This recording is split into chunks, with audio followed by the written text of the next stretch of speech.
यस भिडियोमा प्रयोग भएका भाषा, संवाद तथा सामग्रीहरू हाँस्नकै लागि मात्रै हुन्। सिरियसली लिया थाहा पाए भने गाला फुट्ने गरिदिन्छु। सुरु गर है। You know, today's world is fantasy's world. जसले जेलाई पनि फ्यान्टासाइज गरिरहेछ, जो मान्छे एकदम भर्चुअल दुनियाँमा रमाइरहेछ होइन, हरेक चिज फ्यान्टासाइज भइरहेछ कि मतलब इमेजिन गरिरहेछ मान्छेले धेरै। मसँग 2 रुपियाँ छ तर मसँग 2 करोड भयो कस्तो हुन्थ्यो इमेजिन गर्छ। Let's talk about imagination. मैले इमेजिन गरेँ इन्टरनेटको विषयमा। यदि वाइफाई वाइफ हुन्थी होइन, गर्लफ्रेन्ड डेटा हुन्थी भनेदेखि त्यो दुइटै चल्ने साधन मोबाइल भनेको हामी केटा हुन्थ्यो। अब यहाँबाट स्टार्ट गरौँ है। अब लेट्स के अरे स्टार्ट विथ वाइफ। अब वाइफ के हुन्थ्यो होला, अर्थात् वाइफ भनेको मैले के भने वाइफ हो। लेट्स नट फर्गेट कि वाइफ भनेको वाइफाई हो, गर्लफ्रेन्ड भनेको डेटा हो र त्यो दुइटै चल्ने साधन मोबाइल हो भने हामी केटा हो होइन। अब सुरु गरौँ। वाइफाई के हुन्छ? वाइफाई सबैभन्दा पहिला हामी जडान गर्ने प्रक्रियामा छौँ, अर्थात् हामीले कनेक्सन लिने बेलामा। जडान भनेको फेरि अहिलेको जेनेरेसनले बुझ्दैन। के अरे 87 भन्यो भने कति दादा 87 भनेपछि हो आई गट इट। त्यसै जडानलाई कनेक्ट भन्छ। फर्स्ट कनेक्सनको कुरा गरौँ। अब फर्स्ट कनेक्सनलाई हामी कम्पेयर गरौँ इङ्गेजमेन्टसँग है। हामी गयौँ मानव एउटा कुनै इन्टरनेट प्रोभाइडरकोमा, उसले हामीलाई के भन्दा हुन्छ। अब लेट्स नट फर्गेट कि हामी इङ्गेजमेन्ट र कनेक्सन लिने कुरालाई कम्पेयर गरेका छौँ।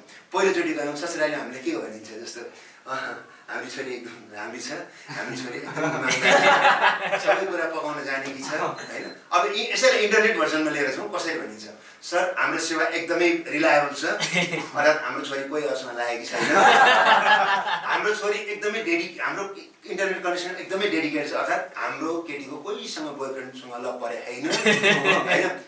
सर हामी कहिले पनि नेट सेयरिङमा दिँदैनौँ सर, हाम्रो इन्टरनेट सेयरिङमा जाँदैन सर होइन। हामी जति तपाईँले ब्यान्डविथ माग्नु भएको त्यति नै प्रोभाइड गर्छौँ। अनि तर तपाईँले सर महिनामा पैसा चाहिँ तिरिरहनुपर्छ। विवाहितहरूलाई राम्रोसँग थाहा हुन्छ, महिनामा पैसा तिरेन भने त्यसको इन्टरनेट कसरी बन्द हुन्छ। इन्टरनेटलाई हामीले अब के मान्ने भन्दाखेरि इन्टरनेटलाई हामी मजाको रूपमा मानौँ, लभको रूपमा मानौँ, रोमान्सको रूपमा मानौँ है त। इन्टरनेटको कनेक्सन रोकिन्छ मन्थली पेमेन्ट गरेन भने है। अब त्यो इन्टरनेट प्रोभाइडरले हामीले सुरुमा जाँदाखेरि कस्तो ट्रिट गरेको हुन्छ, सर कफी। अब अफर पनि कस्तो गरेको हुन्छ, सर लाटे यो त्यो होइन, कुकिजहरू पनि दिइरहन्छ। पहिलोचोटि ससुराली जाँदा के दिन्छ, ए ज्वाइँ साहब आउनु भएको छ, मासु लिएर आऊ पनि लिएर आऊ। ज्वाइँ साहब दोस्रो दिन बस्नुभयो नि, ज्वाइँ साहबले घिरलान गलाएर दिनु। तेस्रो दिन बस्नुभयो नि, आज त केही रहेछ, ज्वाइँ साहबलाई करेला मुछेर देऊ। इन्टरनेट त्यही हो, अर्थात् इन्टरनेटले पनि त्यही गर्छ। तपाईँलाई 1 हप्तासम्म यस्तो दामी दिन्छ होइन, कनेक्सन बवाल हुन्छ। अब बिहा गरेर लिएर आयो, अर्थात् इन्टरनेट कनेक्सन जोड्ने बित्तिकै टोलको भरको केटाहरूको ध्यान भनेको त्यही कनेक्सन जोडेको घरमा हुन्छ। काम केही हुँदैन। जो भर्खर वाइफाई जोडेको मान्छे घरबाट बाहिर निस्किँदा पनि निस्किँदैन, जस्तो कि मैले भर्खर जोडेको छु, म पनि निस्किँदैन होइन। अब काम त्यो मान्छे पनि निस्किँदैन, टोलको केटाहरू आइरहेको हुन्छ कि टिङ टङ दाइ आएर है नेट चल्दैछ दाइ, स्पिड राम्रो छ। मेरो पनि राम्रो छ दाइ, सुरुमा त बब्बाल थियो। अब अलिक सिनियर हुन्छ नि भाइ, विचार गर है, पहिला त कनेक्सन दामी हुन्छ, पछि सेयरिङमा जान्छ नि। अब वाइफाईको खराबी के छ सानो यहाँनिर कुरा गरौँ। जतिसुकै डेडिकेटेड भन्नुहोस्, जतिसुकै एमबिपिएसमा तपाईँ डाटा किन्नुहोस्, सारा सर्टेन केही टाइमपछि सेयरिङमा जान्छ, स्लो हुन्छ। वाइफाईमा मन्थली पैसा तिरेको हुन्छ नि, जतिसुकै कोसिस गर्नुहोस्, तपाईँको हजुरबा जेसको बल लगाउनुहोस्, जति बल लगाउनुहोस् केही लाग्दैन। महिनामा 4-5 दिन जति चाहिँ त्यो राउटरमा रातो बत्ती बल्छ, नेटको कनेक्सनै हुँदैन, इन्टरनेट चल्दैन। मैले अघि भनेको थिएँ इन्टरनेट भनेको रोमान्स हो होइन। 4-5 दिन, महिनाको 4-5 दिन है। अनि फेरि इन्टरनेटको हामी स्पिड केमा नाप्छौँ, एमबिपिएसमा होइन। इन्टरनेट एमबिपिएसमा हुन्छ नि, सेम घरमा पनि त्यही अप्लाई हुन्छ, वाइफसँग पनि महिनावारी पेमेन्ट सिस्टम। ढुक्क भएर इन्टरनेटको मजा लिनु, इन्टरनेट भनेको रोमान्स हो होइन। अब वाइफाईमा के हुन्छ, फाइल जत्रो पनि अपलोड गर्न मिल्छ, जत्रो ठुलो फाइल पनि। यदि इन्टरनेटको वाइफाईबाट फाइल डाउनलोड नहुने भएको भए हामी पनि कसरी डाउनलोड हुन्छ, डाउनलोड गरेर पनि गर्न मिल्छ होइन। अब लेट्स टक अबाउट डेटा के हुन्छ। डेटामा मान्छेले गल्तीले पनि 5 केबीको पनि फाइल अपलोड भइहाल्यो भनेदेखि, 5 केबीको है, एमबीको पनि केबीको फाइल डाउनलोड भयो मान्छेलाई टेन्सन सुरु ओइ सुन्नु यार मेरो त फाइल अपलोड भयो नि सुन्नु यार म फाइल अपलोड भएको छ के गर्ने अब साथीले भन्छ छोड्दै म एउटा तँलाई त्यो दिन्छु टुल्स दिन्छु त्यसले चाहिँ तेरो 72 घण्टाभित्रमा फाइल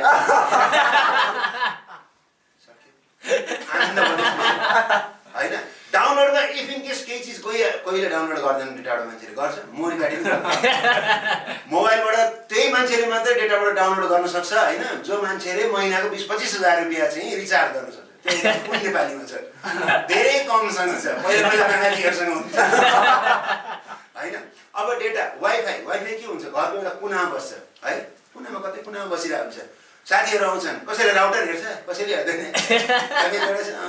बाले मतलब हुँदैन होइन कसैले वास्तै गर्दैन नि अब डेटा वाइफाईको रेडार भनेको कहाँ हुन्छ घरभित्र मात्र हुन्छ तर डेटा भनेको कहाँ चल्छ पलङदेखि गाडीसम्म बाथरुमदेखि झाडीसम्म जहाँ पनि डेटाको खासियतै त्यही हो डेटाको फेरि अर्को एउटा खासियत के हुन्छ भनेदेखि डेटा प्याकहरूमा उपलब्ध छ कल गर्नुहोस् टेलिकम सर्भिस टक्क गर्नुहोस् नाइट सर्भिसको लागि डे प्याकको लागि 3 थिच्नु होला प्याकको लागि 2 थिच्नु होला ग्रुप एसएमएस र ग्रुपको लागि यति थिच्नु होला डेटामा ग्रुप पनि पाइन्छ ग्रुपको सेवा पनि हुन्छ फेरि पैसा ब्यालेन्स छोटै हुन्छ नाइटको लागि मात्र 15 रुपियाँ घन्टे प्याकेज 18 रुपियाँमा होइन डेटा कस्तो हुन्छ डेटा भनेको 90% गर्लफ्रेन्ड हो नि त केटीहरू अब त्यो डेटा कस्तो हुन्छ गाउँतिर गयो 2G मात्र चल्छ कुर्ता सुरुवाल लाग्यो तिम्रो लभ परेछ नि छ्या तपाईँ त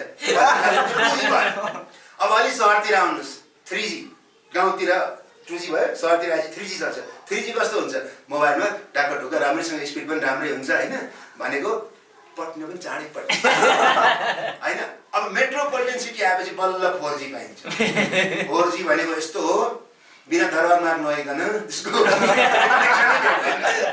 होइन अनि 4G फेरि कस्तो हुन्छ भने अब मोबाइलमा चलाइरहेछ नि होइन हामीले डेटा चलाइरहेछ 4G अब ठ्याक्क घरमा जाने बेलामा आउँदैन त 2G मात्र आउँछ फेरि एउटा गजबको कुरो के छ भने डेटा जहाँ वाइफाई भेट्छ नि डेटा अफ हुन्छ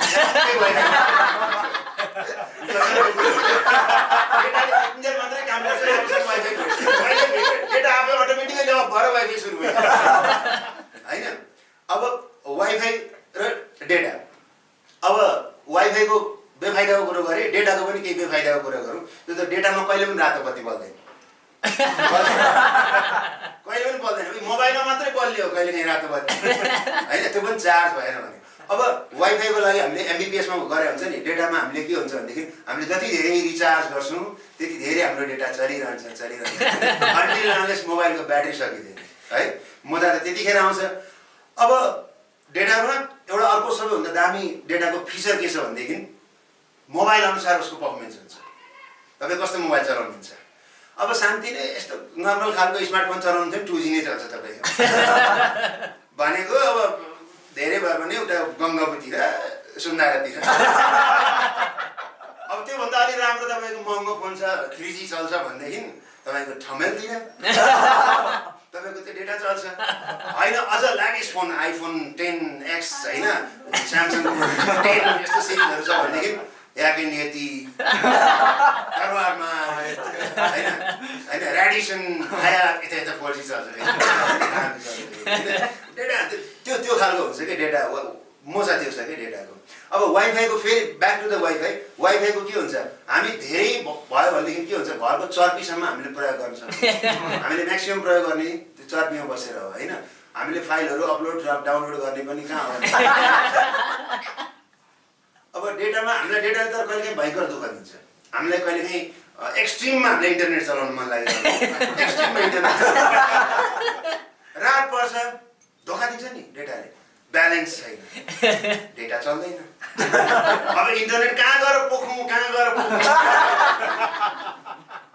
अनि त्यसमा हामीले के गर्छौँ भने 2G कै स्पिड पाए पनि हुन्थ्यो भनेर त्यो पनि भेट्दैन लास्टमा हामीले इमेजले काम चलाउँछ अस्तिको त्यो जुन चाहिँ स्क्रल गरेको त्यही स्क्रल गरेर काम चलाउँ भन्नुहुन्छ वाइफाईको त्यो पर्दैन वाइफाई हामीले जे पनि चलाउन पाउँछ जस्तो हाम्रो इन्डियाको एकजना पोलिटिसियन हुन्थ्यो प्रणब मुखर्जी प्रणब मुखर्जी लगायतका धेरै चिजहरू हामीले चलाउन सक्छौँ होइन।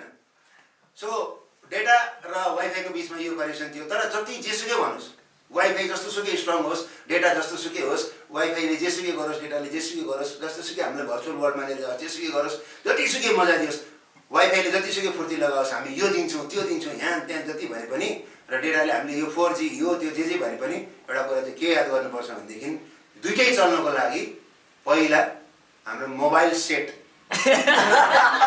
बलियो हुनु ड्युरेबल हुनु पनि आवश्यक छ।